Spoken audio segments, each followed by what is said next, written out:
Next time you look up at the sky, consider this bizarre, somewhat unsettling reality. Out of the 10,000 species of birds soaring above our heads, not a single one of them has ever stopped to take a leak. Think about it. You've probably been the victim of a perfectly aimed pigeon strike on your freshly washed car, or maybe even your shoulder. But you have never, in your entire life, been peed on by a bird. So, where does all the liquid go? Are they holding it? Are they sweating it out? Or is there something fundamentally, biologically freakish going on inside every feathered creature on this planet? To understand how weird this is, we have to look at the absolute biological nightmare that is the mammalian urinary system. That means looking at you. As a mammal, your body is essentially a very needy, highly inefficient water filtration plant. Every second of every day, your cells are breaking down proteins. It is how you survive, how you grow, and how you heal. But this process produces ammonia. Ammonia is a highly toxic byproduct, a literal poison that will straight up kill you if it sticks around in your bloodstream for even a little too long. Your body knows this, so your liver frantically works overtime to convert this lethal ammonia into a slightly less toxic chemical called urea. But there is a catch. A huge, heavy, inefficient catch. To get urea out of your body safely, you have to dissolve it in a massive amount of water. You funnel all of this heavy, sloshing liquid into a stretchy internal water balloon called a bladder, and then you just carry it around with you. You haul this dead weight everywhere you go, until you find a socially acceptable place to dump it.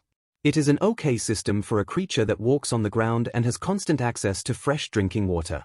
But if you are a creature whose entire existence relies on defying gravity, this mammalian plumbing system isn't just inconvenient. It is a literal death sentence. You see, if you want to conquer the skies, you are fighting a never-ending, brutal war against gravity. And in this war, every single gram matters. Over millions of years of evolution, nature had to strip birds down to the absolute bare minimum. It was a masterclass in extreme biological engineering. Birds had their heavy, marrow-filled bones hollowed out and replaced with a network of internal struts, much like the inside of an airplane wing. Their jaws and heavy teeth were completely scrapped in favor of lightweight keratin beaks. They even shrunk their internal organs, and female birds completely eliminated their right ovary, keeping only the left one, just to shave off a few extra fractions of an ounce. Evolution is ruthless when it comes to aerodynamics. Now, imagine this hyper-optimized, feather-light flying machine trying to take off while carrying around a tiny, sloshing water balloon full of heavy liquid. It is an aerodynamic nightmare. Water is incredibly heavy, weighing in at about 8 pounds per gallon. If birds had to drink enough water to safely flush out mammalian-style urea, they'd be carrying so much internal water weight that taking off would require massive amounts of extra energy.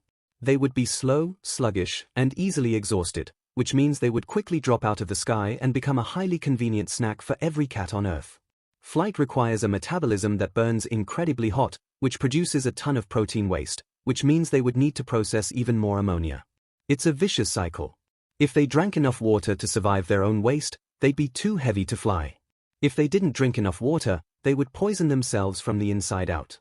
Speaking of survival, if you want this almost dead channel to survive the ruthless YouTube algorithm, hit that subscribe button right now. It takes exactly 0 seconds, costs nothing, and adds absolutely zero water weight to your day.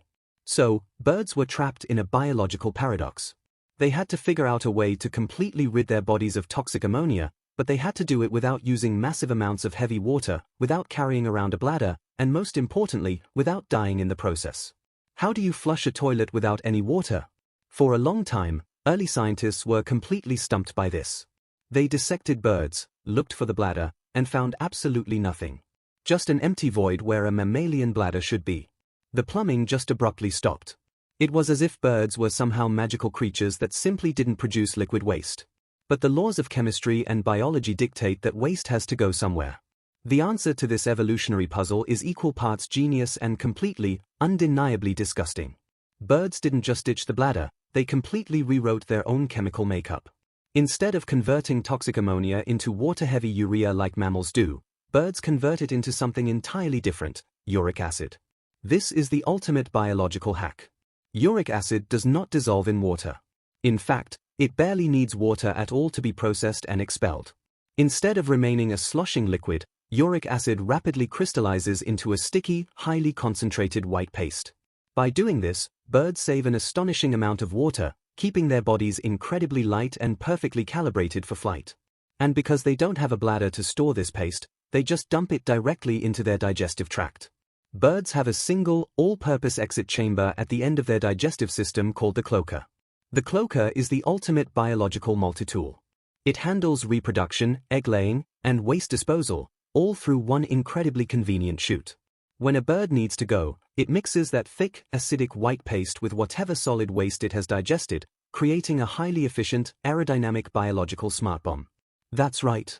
That stark white stuff you see covering your car windshield, park benches, and historical monuments? That is not bird poop.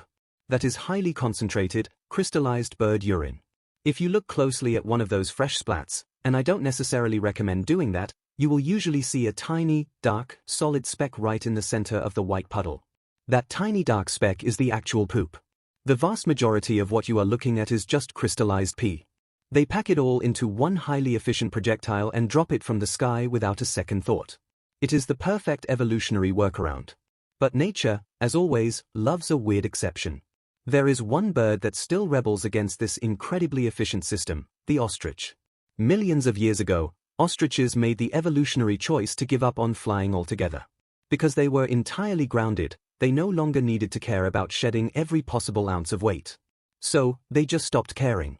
They actually do excrete their liquid and solid waste separately, much like a mammal, making them the bizarre, heavy-peeing outcasts of the avian bathroom world. And the weirdness of uric acid doesn't stop with modern birds. Uric acid is actually highly corrosive. It has a pH level that can eat right through the clear coat of a car's paint job if you leave it sitting there too long.